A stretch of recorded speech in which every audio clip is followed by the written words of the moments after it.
Bonjour à tous, nous poursuivons aujourd'hui avec la 6e Mishnah du 4e Pérec. La Mishnah nous enseigne Na'av enochai b'mzonot bito. Le père n'est pas obligé de nourrir sa fille. Il n'est pas obligé de nourrir sa fille du vivant de sa fille. Mais attention, après le décès du père, la fille pourra être nourrie des biens du père. Pourquoi ?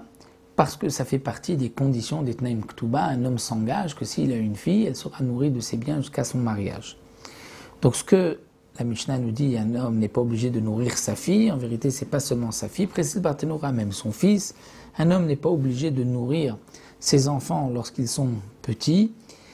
Si c'est un homme qui est riche, alors le Beddin l'obligera à nourrir ses enfants, mais si il n'est pas riche, il n'en a pas les moyens, alors s'il ne veut pas nourrir ses enfants, le Beddin proclamera que cet homme est un homme cruel qui ne veut pas nourrir ses enfants et qu'il est moins que les bêtes sauvages qui eux ont pitié de leurs enfants, mais on ne peut pas l'obliger à nourrir ses enfants, que ce soit des garçons ou des filles.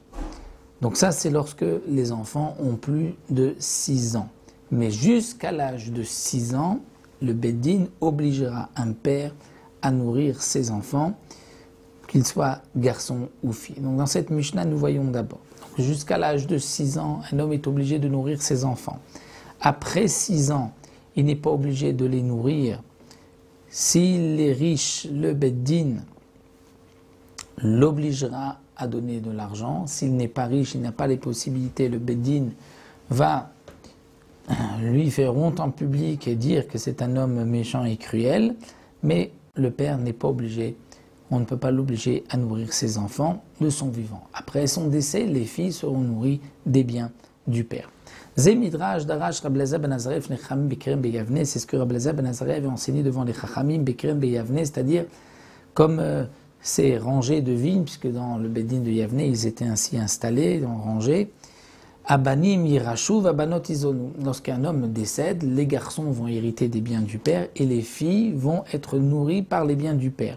Ça fait partie du Tnaï Ktuba. Donc les filles prendront, le Beddin vendra des biens du père pour nourrir les filles.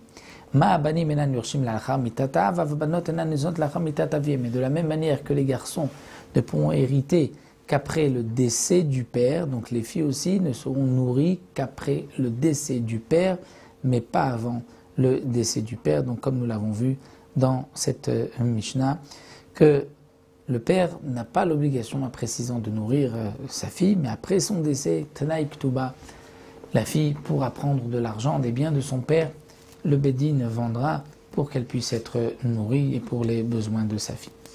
Voilà, nous arrêtons là, mais on se retrouvera Bezrat Hashem pour une nouvelle Mishnah la prochaine fois.